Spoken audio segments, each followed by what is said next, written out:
the most doing person I know, aside from one of the nicest. Thank you, Sheila. At any age, I've never seen anybody who tours so much, so widely, all from one place to another, from one part of the globe to the other, composes new songs, is so active in social media, is so active for causes. Age doesn't matter, and age is actually important. So we're going to be talking about aging boldly and how older women, midlife women, can stop being invisible, because we're not invisible, and change the world in the direction that we need it to be. So first I wanted to ask you about your new song, Dreamers, which is so wonderful and evocative, and is making a difference. Tell me a little bit about that. I wrote Dreamers a couple of years ago, and I think I was sitting right here watching an interview with a young woman who was a dreamer. And the things that she said just struck me to the heart. I grew up in such a liberal, all-embracing kind of environment. My father, who was blind from the age of 4, was also somebody who believed that a woman could do everything and anything, and that his daughter, me, the oldest, could do anything I wanted to do. I think that helps. And he used to say, you know, I'm blind, how could I be prejudiced? I don't know what color you are. But I grew up in that environment, and so I'm always touched by what's going on socially. And this young woman speaking talked about her pain and her fear that her daughter was going to have to leave the country, and it inspired this song. I try to write every day. I try to write something, whether it's a poem or part of a book or something. And so it sat around for a couple of years. I didn't know what I had. I was practicing it, and one day in Seattle, at the beginning of this year, I was doing a show out there, and my husband was there, and he said, "Why don't you sing that new song?"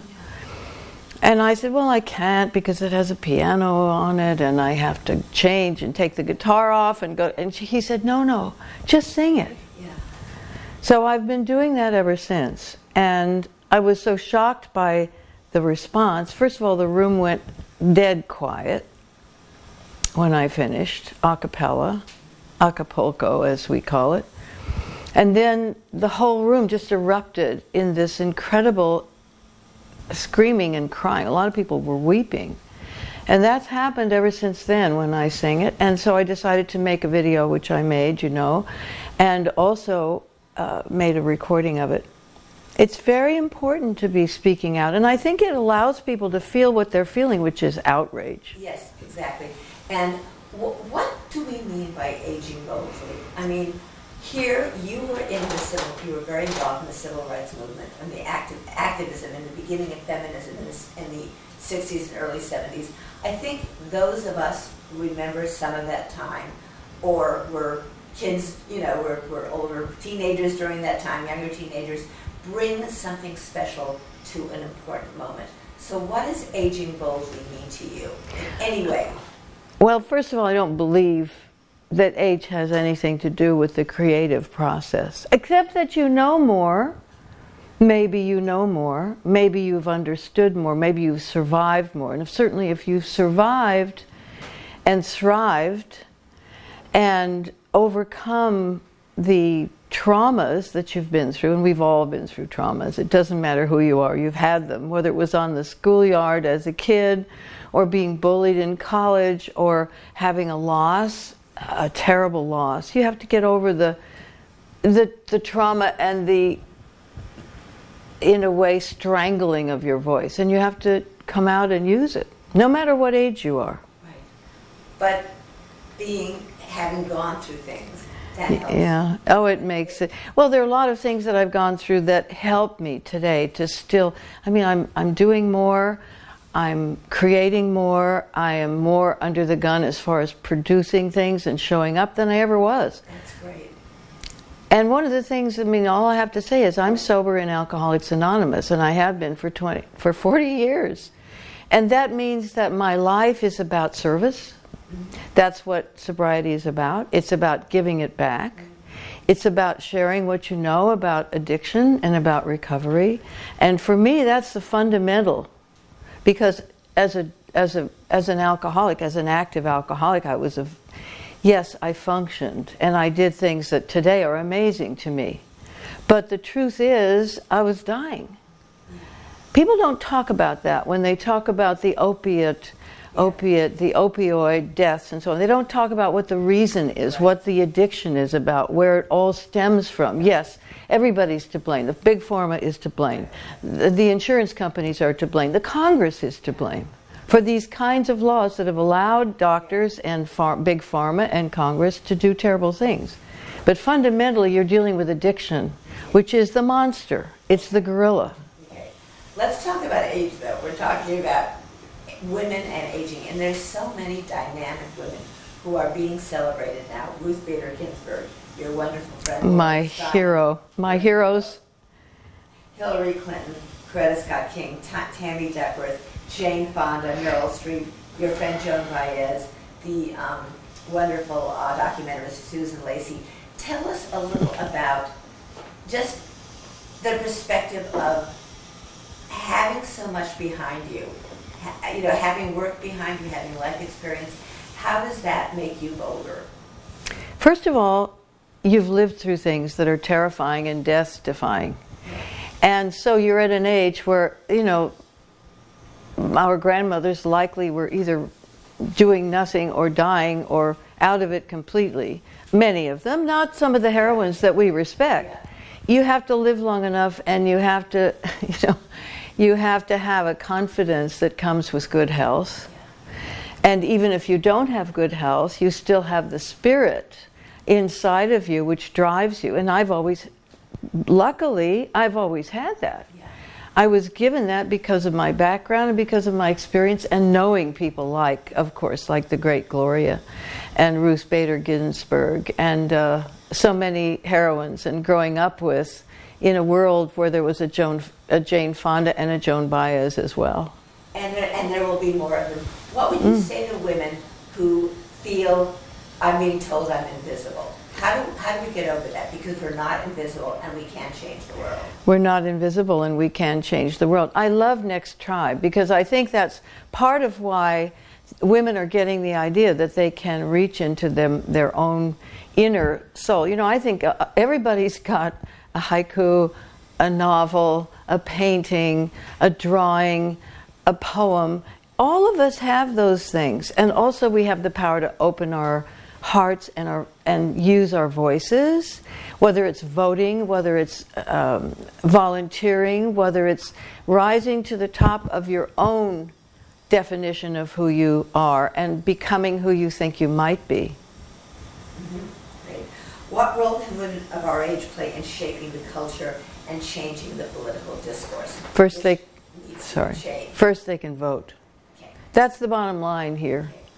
That's the vote. That's the vote. You know, the women who elected Trump are probably looking around at their families and their friends and saying, what have I done? And now they can say, what can I do? Because they can vote. Okay.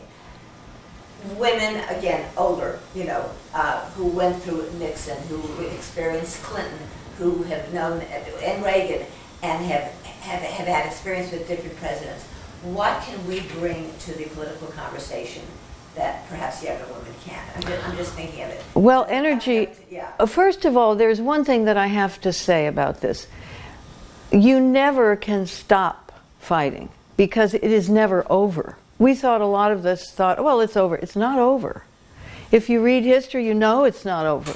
You know that every generation has to fight very often the same fights. So we become somewhat complacent, I think. We forget. I think a lot of the Democratic Party forgot. They didn't go to Michigan. They didn't go to a number of places where they really had to go. We have to go.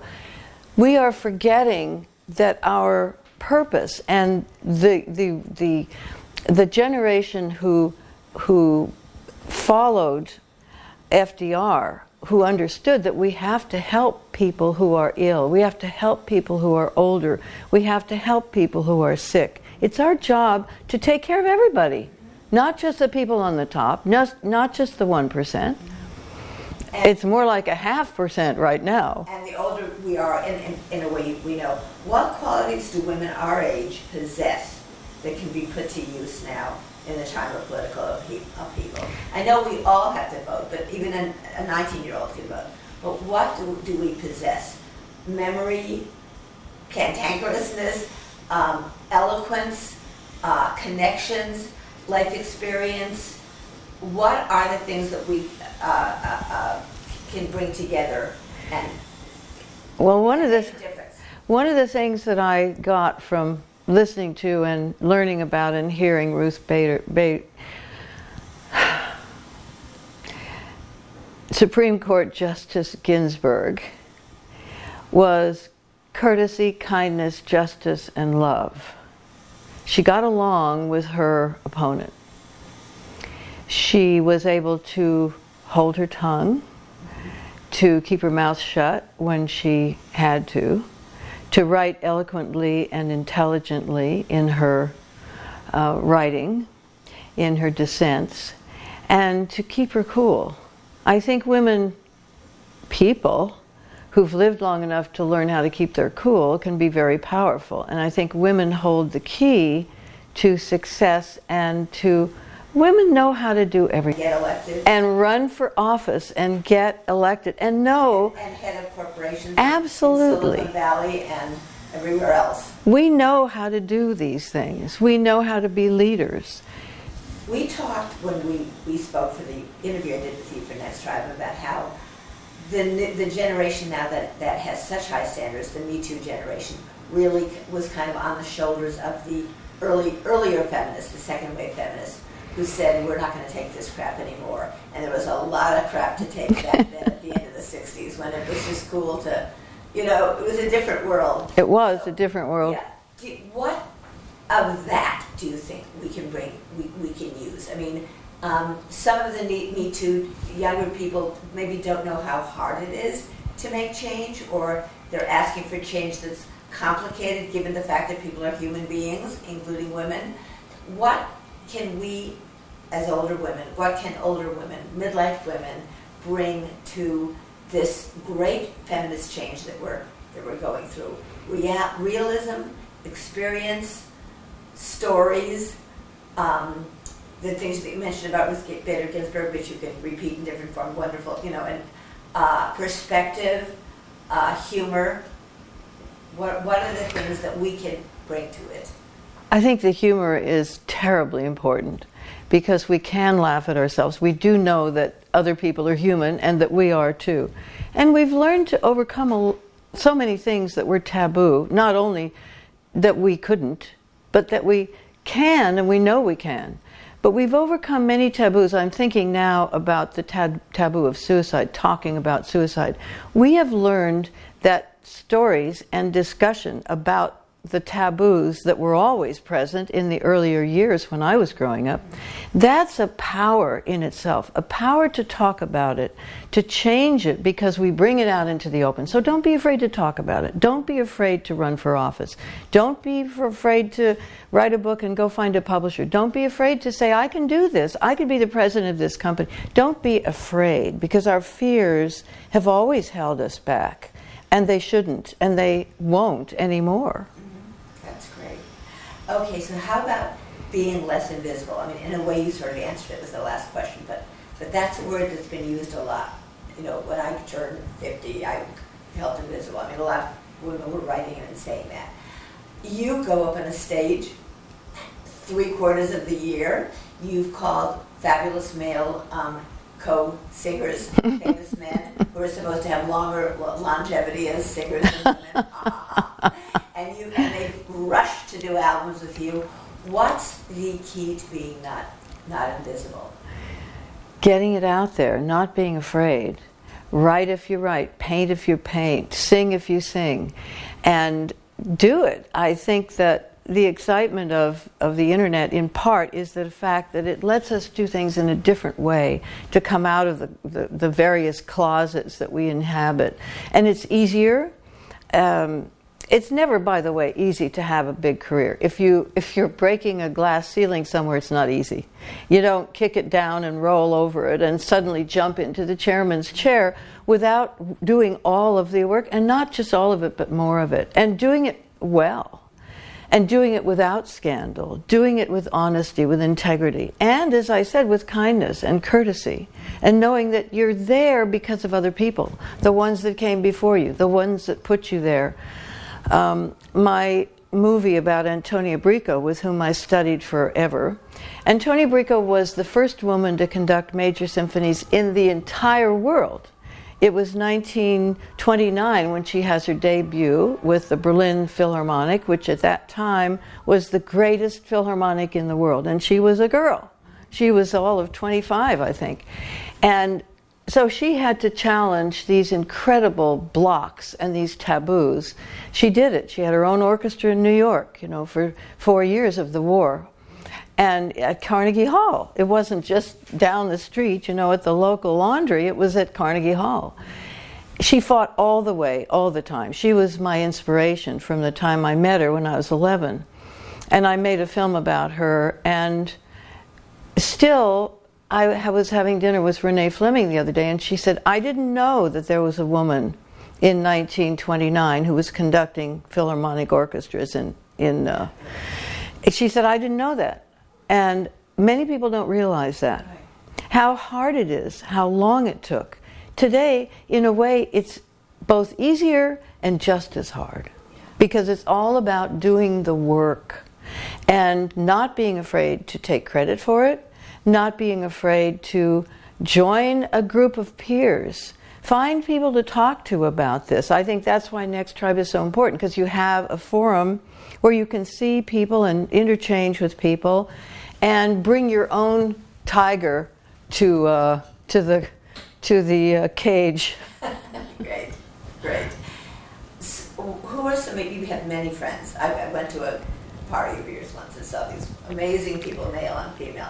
Who are some of the women peers that you admire who have been through all of this with you? Like Gloria, like Nancy Louise, like who's that wonderful memoirist? I'm forgetting her name. She was so nice. She teaches at Syracuse. Okay. Writers. Anyway, Susan Cheever is one. Yes, I have many friends. Luckily I stayed in New York. Well, there were ideas of going other places, but I didn't. I always stayed here. I moved here in 1963, and I have always been a New Yorker, and I've lived in this apartment for 48 years, maybe 50 years. So I've stayed within the community, which is vast, which includes many, many women and many men and women who are artists, who are writers, who are people that run corporations. And maybe you're thinking of Emily Rafferty, who was the president of the Metropolitan Museum. And she's so fabulous. And everywhere... The Liars Club. Yes. Oh, Mary Carr, of course. Mary Carr. So many delicious, talented, brilliant people that I've gotten to know, men and women. And there's a kind of mutual aid society among artists, I think, if they're visible.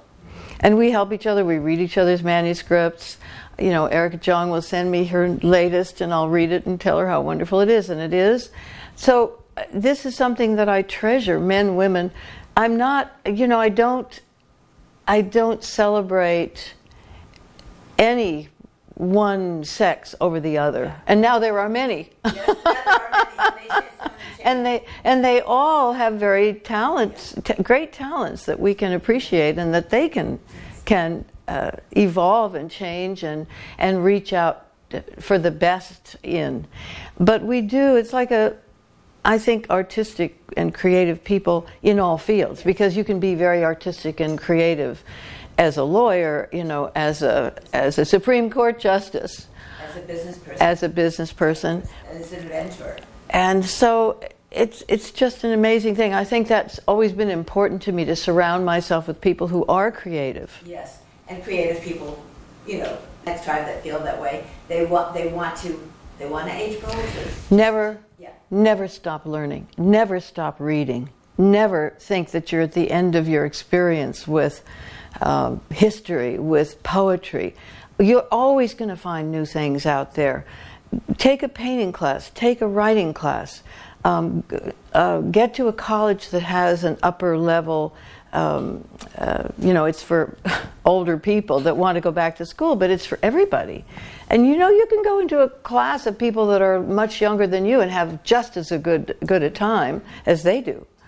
Because learning doesn't have an age limit. I did an interview recently for Next Drive with Peggy Lipton, who tried out for a role in a movie, and they wanted a 40-year-old, and she's not 40. But she went to the audition anyway. She had a great time. Didn't get the role, but it empowered her. Yeah. Would you take off on that? I mean, there's no age limit to being a singer. There's no age limit to being a statesperson. There's no age limit to being a TV authority on politics. Can you just take on that a little bit? Yeah, I'm glad I'm not a dancer. Okay. Because there is an age limit to certain sports or arts. Dancing is hard, because your body will tell you at some point, but then you have the kind of a history that Peggy Fleming does, and she's written books and she's carried on her life. So you can find some way to get active in another area where you don't have to dance, where you can start going to movies, to do auditions. You can find a way to write a book about your experiences. I think writing and reading are fundamental to self-education. That we both have to write our diaries, our journals of some kind. I don't write journals as much as I did earlier, but I wrote journals all my early life. I wrote my dreams. Now I tend to use my writing either to write books, which I've written 10 of, as you know, and to write poetry and to write songs. I don't do so much of the journaling, and it annoys me, although I can go back in my date books and see where I was and what I did and who I was with. I think writing and reading, I can't tell you how firmly I think that they contribute to an active, young spirit. Right. And I get your Goodreads posts, and nobody reads as much as you do. I don't know. I just read the new book by the two women called Indianapolis about the ship. By the way, it's a story that nobody has ever really told in its completeness, and it's incredibly well done, and it's kind of terrifying because it happened and it was covered up by the Navy. Okay. And these two women dug into it for 17 years, and they've written a brilliant, brilliant book. That's great. And women, we're learning about the African American women at NASA. Oh, wasn't that good? Hidden Figures. Oh my! So many women in the national intelligence. So many women in the making of the high tech world that we didn't know.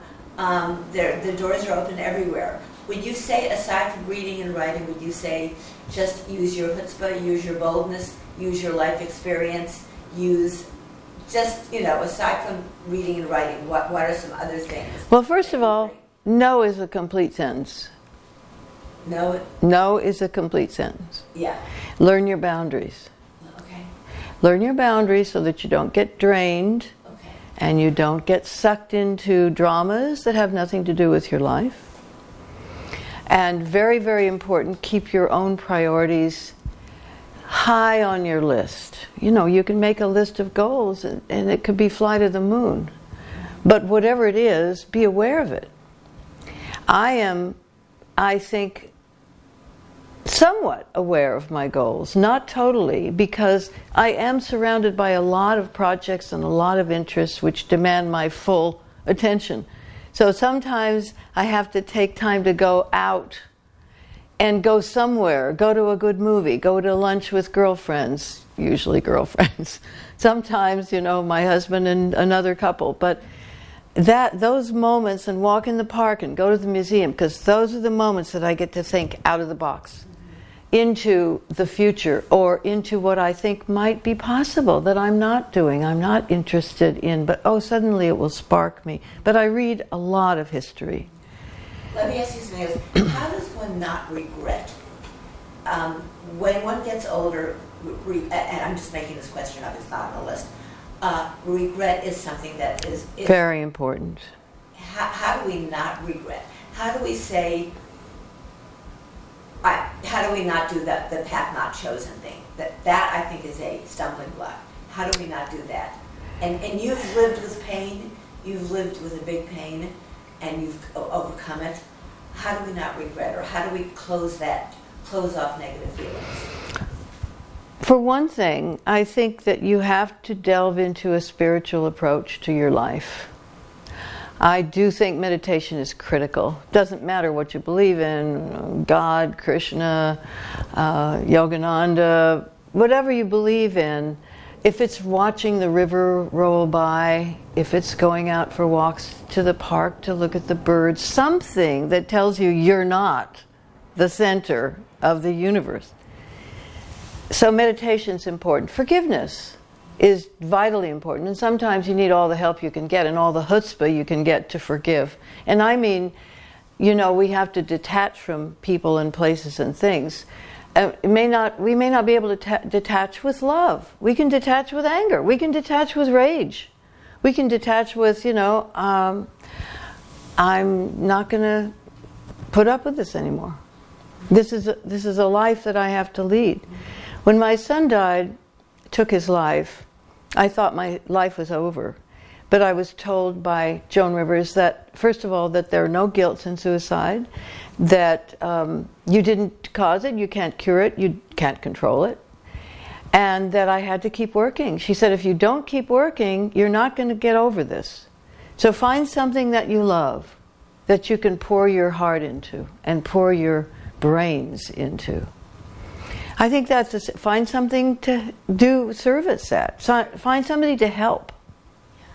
And there's a lot out there, a lot of people, organizations that need help so much, more than ever. Yeah. Because we've cut back on the help that the government used to That's give. right. War is being threatened. That's so right. That's an opportunity too. Do you want to go on about that a little bit? Well, we have to support the organizations that are doing good.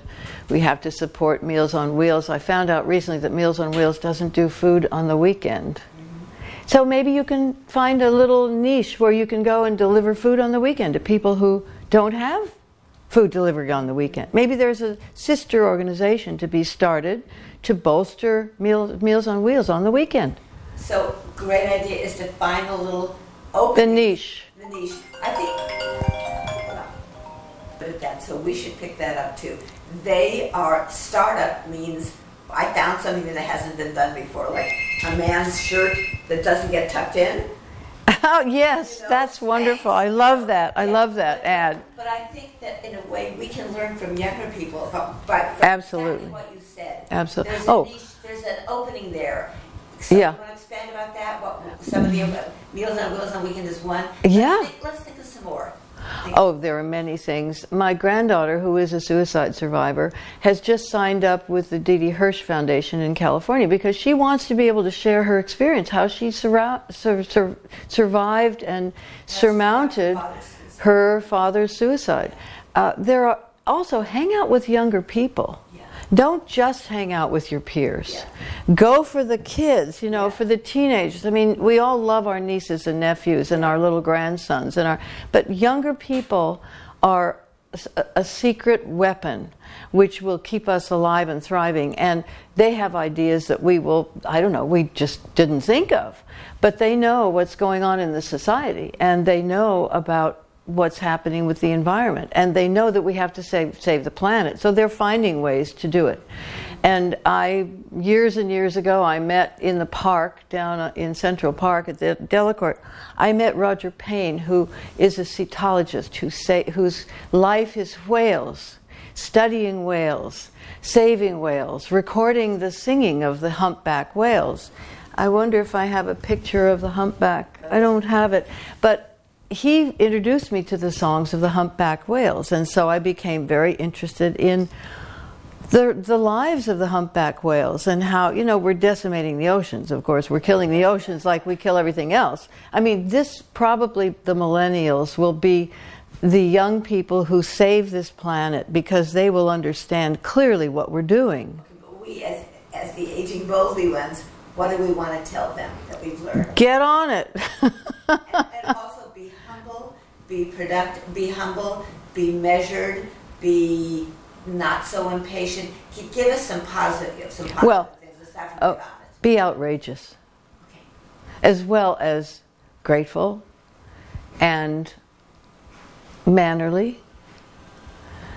Somebody said to me, well, it's a young man who does a procedure called the Traeger with me, and he said, you know, people my age, your age and my age, when we grew up, our family taught us to be courteous.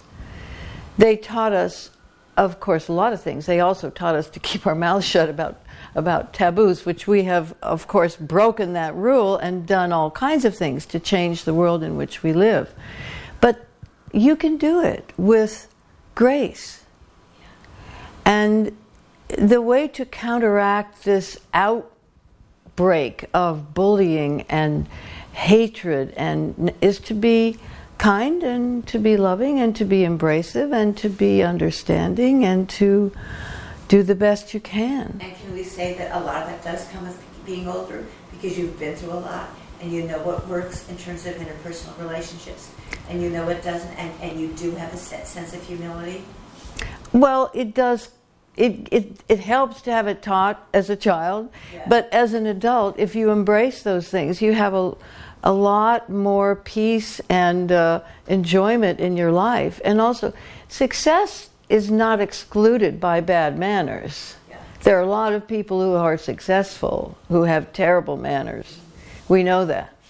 But I always think that the people who said if you change your life in some dramatic way, if you embolden yourself and empower yourself, you also change the planet.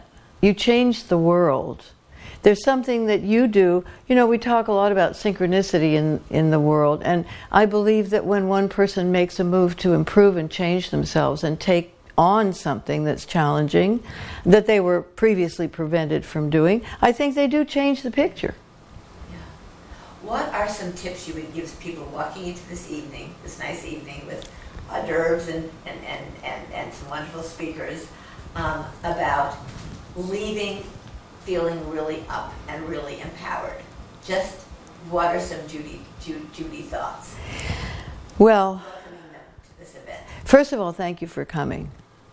Thank you for being here. Thank you for supporting this incredible adventure. And Next Tribe is here now, and it's going to be here. So it's a resource that we're all going to take a good deal of pride in being a part of.